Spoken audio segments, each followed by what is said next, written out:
All right, everyone, we need to talk immediately because what's unfolding right now is absolutely game-changing for weather patterns across the entire United States as I'm speaking to you.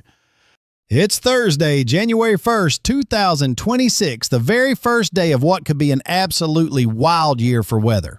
And what I'm about to show you is going to blow your mind because this isn't just another weather forecast. This is reality unfolding in real time as we kick off 2026.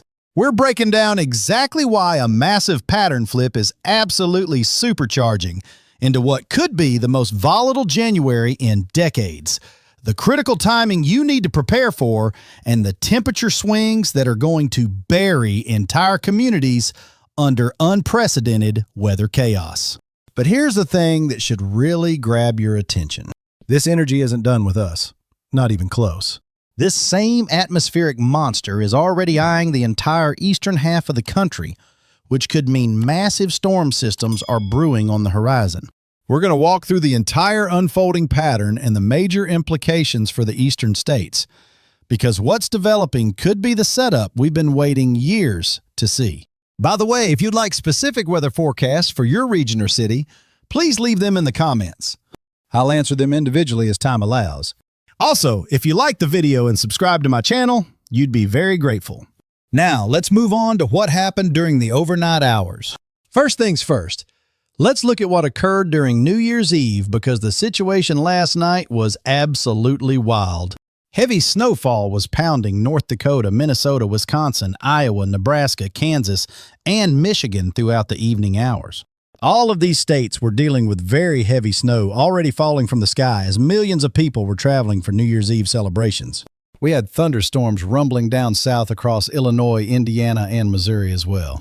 This severe weather threat continued underneath this system, creating a multifaceted weather disaster happening simultaneously across a huge swath of the country. If you're tired of the brutal cold we've been experiencing, I've got news that's going to shock you.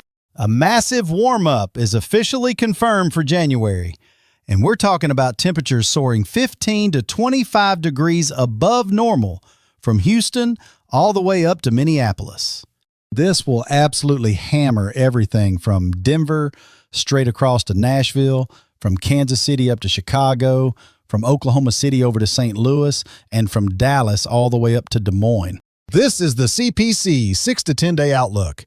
And what you're seeing is a monster ridge forming over the plains that's going to absolutely supercharge temperatures. But here's the kicker that makes this absolutely unprecedented. This warm-up doesn't begin until January 5th, which means it's going to potentially melt massive amounts of the epic snowpack we just built up. This will especially impact northern Michigan, western New York, northern Pennsylvania, southern Ontario, Vermont, New Hampshire, and the entire Great Lakes Snowbelt region. But we're still going to add significantly more snow within the next couple of days. So this dramatic warm-up isn't happening immediately. We've got serious cold to endure first, especially east of the Rockies, before this historic pattern shift kicks in. Now, let's talk about why this is occurring, because understanding the meteorology helps you grasp just how dangerous this situation really is. We need to discuss how this pattern shift is being driven by multiple global teleconnections, with the Arctic Oscillation, North Atlantic Oscillation, and Pacific North American pattern all aligning in their most favorable phases. With this warm-up, we're also going to get an explosive increase in storm activity. Look at all this activity that starts absolutely erupting after January 8th. We're going to have trough after trough hammering through, and cold air is going to battle this warm air invasion as we move into what could be a legendary January. This warm versus cold air collision is going to unleash an incredible number of powerful storm systems. Some regions are going to get absolutely buried in snow, while others face severe weather threats that could be absolutely devastating.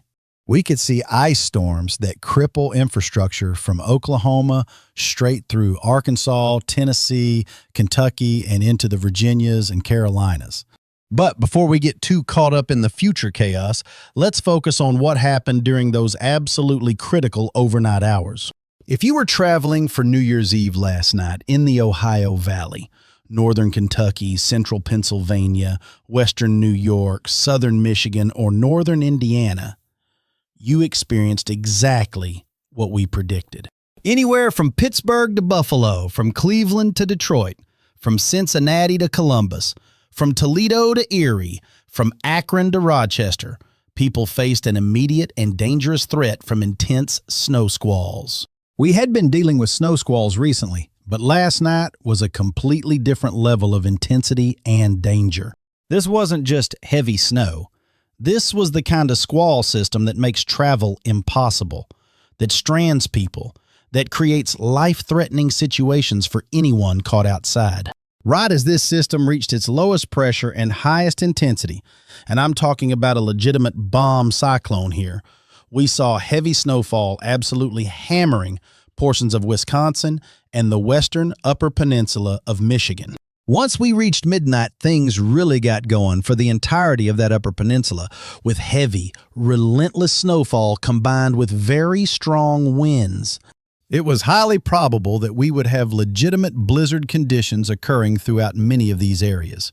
This was the kind of blizzard that makes travel impossible, that strands people, that creates life-threatening situations for anyone caught outside. That absolutely razor-sharp squall line formed exactly according to the HRRR model around Chicago at approximately 5 p.m. yesterday. We saw significant snow develop across Chicago, Rockford, Joliet, extending all the way over to Fort Wayne, South Bend, and into southwestern portions of Detroit, Grand Rapids, and Kalamazoo. This system picked up tremendous energy off the Great Lakes, and that incredibly sharp cold front formed right in this corridor. This continued for several hours as we moved entirely through the overnight hours, and we started seeing the lower portions of Michigan getting hammered, especially the western areas of the lower peninsula. They were dealing with that heavy snowfall as well, and their totals were going to pile up extremely high. Northern Illinois and northern Indiana got involved as we reached those really early morning hours when temperatures were at their coldest and snow accumulated most efficiently. As we progressed toward later morning, this was 9 o'clock Monday morning, we started seeing things dying down for Wisconsin and the Upper Peninsula, but we were still absolutely ripping across the lower peninsula of Michigan. That was an absolutely impactful 5 to 10 minutes of heavy, relentless snow for Cleveland, Fort Wayne, Toledo, Akron, and surrounding areas. We had intermittent blizzard conditions for that brief but intense period as it barreled through Columbus around midnight, Pittsburgh around midnight, and Youngstown around midnight as well. This powerful system cleared the Great Lakes around midnight, and Indianapolis, Louisville, Lexington all experienced this system as well. There was some mixing between rain and snow in places like Indianapolis and Cincinnati, but here's what's incredible. This incredible system pushed all the way down into Charleston, West Virginia, Huntington, Parkersburg by 4 or 5 a.m. this morning. And down here in my area, we caught the tail end of this system early this morning. Then this energy phased up with some energy in the Atlantic Ocean and caused significant deepening of a low-pressure system. Now, I wouldn't call this a classic nor'easter, but in the Cape Cod areas around Boston, Providence, Hartford, up toward Maine, this led to a heavy thumping of snow. But, like most clippers of this intensity, the main story is the absolutely devastating lake effect snow that's happening right now. You're getting completely buried in snow if you're in the lake effect snow belts around Buffalo, Rochester, Syracuse, Watertown, Erie, Cleveland, and the entire Tug Hill Plateau. There are several locations that are ending up with multiple feet of snow on top of what you already had. In fact, by this morning, there are some places in upstate New York, particularly south of Buffalo, east of Cleveland, and west of Rochester, that have seen 23 inches of additional snow. Some areas south of Buffalo have received 14 inches. West of Toronto, we're talking about 13 inches of additional snow. Western Michigan saw slightly less, but still 3 to 4 inches. West of Kalamazoo, around Grand Rapids, and north of Muskegon. And in northern lower Michigan, we saw an additional 8 inches on top of what was already accumulated thanks to these persistent lake effect bands around Traverse City, Petoskey, and Gaylord. There were also significant winter impacts in the upper peninsula of Michigan, with over a foot of additional snow around Marquette, Escanaba, and Iron Mountain. Understanding the meteorology behind this helps you grasp why these totals were so exceptionally high. Lake effect snow occurs when extremely cold air masses move over the relatively warm Great Lakes, creating intense convective snow bands that can dump enormous amounts of snow in very localized areas. Now let's talk about the bone-chilling temperatures that accompanied this system, because the cold was absolutely brutal this morning.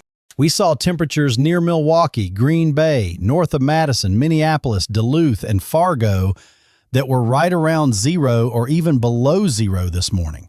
Way up in northern Minnesota, Grand Forks, Bismarck, we're talking about -5 degrees, and we had significant winds with this system as well. With the wind chills, it felt like -20 degrees or even colder as we transitioned into the first day of 2026. Down in Lexington, Kentucky, Louisville, Nashville, Memphis, this morning temperatures dropped to around 30 degrees. Any snow or rain that fell as a result of this powerful cold front froze immediately this morning, especially from St. Louis up to Indianapolis, Columbus, Detroit. It was extremely cold in upstate New York, Vermont, New Hampshire as well, though not quite as brutal as what we experienced up in Canada.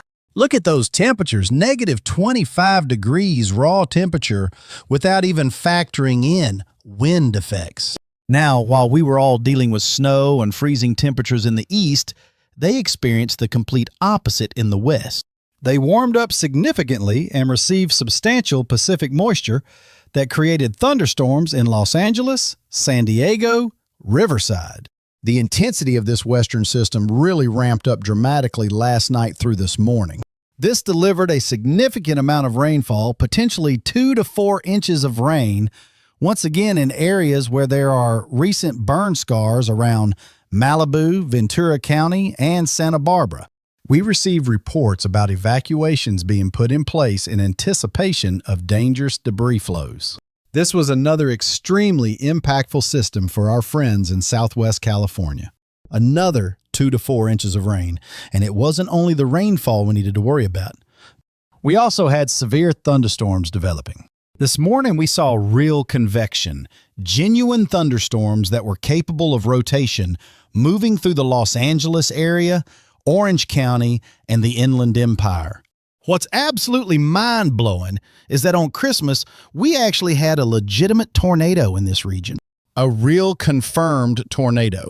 And this morning, on New Year's Day, we potentially saw another one in this area, which is just an absolutely crazy thing to comprehend. It's incredibly rare for tornadoes to occur at all in this region, but specifically on Christmas and New Year's Day? What in the world is happening with our atmosphere? Due to this tornado threat, we had a marginal risk issued by the Storm Prediction Center for Los Angeles, Santa Clarita, Long Beach, Anaheim, and Pasadena. This meant the Rose Parade was incredibly wet and potentially volatile. Even without tornadoes, these storms brought destructive winds. There were significant power outages across the entire Southland, but it wasn't just the wind. Soils were still completely saturated from Christmas storms, and this triggered a slight risk for flash flooding, mudslides, and debris flows. This was obviously a major concern for the transverse ranges near recent burn scars around Altadena, La Cañada, and the Verdugos. People were prepared for these dangerous conditions, and thankfully, most stayed safe during the New Year's celebrations.